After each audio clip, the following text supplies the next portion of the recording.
George Peppard, the rise, fall, and reinvention of Hollywood's reluctant star. Welcome back to Mystic America. Today, we uncover the story of a Hollywood icon, a man whose charm, talent, and temper made him unforgettable. He was the silver-haired leader who loved it when a plan came together. But behind the camera, his life was anything but simple. 20-second hook. From starring alongside Audrey Hepburn in Breakfast at Tiffany's to commanding the A-Team as Hannibal Smith, George Peppard's career was a mix of brilliance, rebellion, and reinvention. He was the perfect Hollywood leading man, confident on screen, but fighting demons behind it. This is the untold story of a man who built his fame, lost it all, and fought his way back, one role at a time. George Peppard Jr. was born on October 1, 1928, in Detroit, Michigan. His father was a building contractor, and his mother a singing teacher who longed for success in music. But the Great Depression struck hard, and the family lost everything. George's early life was shaped by struggle, the kind of hardship that would later give his characters grit and realism. After graduating from Dearborn High School in 1946, Peppard enlisted in the U.S. Marine Corps, serving proudly until 1948. He later attended Purdue University to study civil engineering, but fate had other plans. After joining the campus theater troupe, he realized that acting, not engineering, was his true calling. Peppard transferred to Carnegie Institute of Technology, now Carnegie Mellon University, and worked tirelessly to perfect his craft. To support himself, he worked as a DJ, a radio engineer, even a taxi driver, hustling through every odd job just to make it in New York. He trained at the legendary Actors Studio under Lee Strasberg, learning the art of method acting alongside names like Marlon Brando and James Dean. He made his stage debut in 1949 and soon found work on television and Broadway. His early performances in The Strange One and Pork Chop Hill caught the attention of Hollywood, and a new star was born. Then came his breakthrough.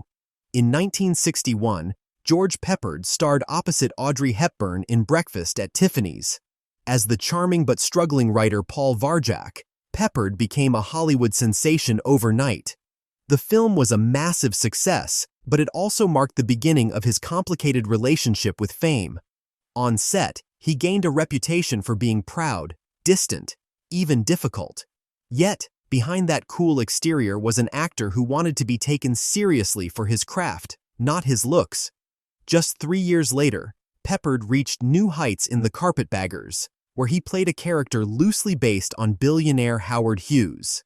He became one of the most sought-after leading men of the 1960s, starring in How the West Was Won and The Blue Max, a World War I aviation epic that showcased his intensity and charm.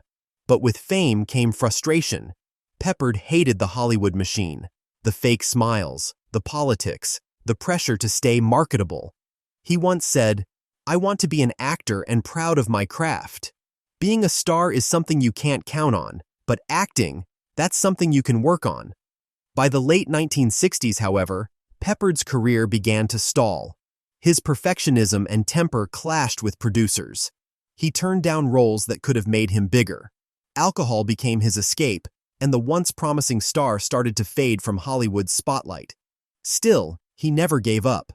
In 1972, George Peppard made a surprising comeback on television in Banachek, playing a suave, intelligent insurance investigator. The show became a cult classic, and for a time, Peppard was back on top. Yet behind the scenes, he was still battling personal demons. Then came the A-Team. In 1982, at age 54, Peppard landed the role that would define the rest of his career. Colonel John Hannibal Smith, the cigar-smoking, wisecracking leader of a band of ex-commandos. The show was a hit from day one, turning Peppard into a household name for a new generation.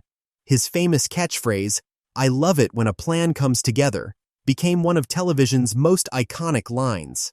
Still, even during the A-Team, tension followed him. He reportedly clashed with co-star Mr. T and other cast members. But Peppard later admitted that the show saved him, both professionally and financially. After years of turmoil, he was finally back in control. Away from the screen, Peppard lived a complex life. He was married 4 times, including to actress Elizabeth Ashley, with whom he shared a fiery relationship that often made headlines. He was also a father to 3 children, whom he adored. In 1978, Peppard quit drinking for good, a turning point that changed his life. He devoted his time to helping others in recovery, becoming a quiet but powerful advocate for sobriety in Hollywood. But years of smoking caught up with him. In 1992, he was diagnosed with lung cancer. Even then, he continued to work, touring with The Lion in Winter, a stage role he called the happiest time of my life. George Peppard passed away on May 8, 1994, at the age of 65, from pneumonia while battling cancer. Looking back, his legacy is one of strength, independence, and complexity. Critics called him difficult, directors called him demanding, but audiences, they called him unforgettable. He once said, "Stars are in the sky.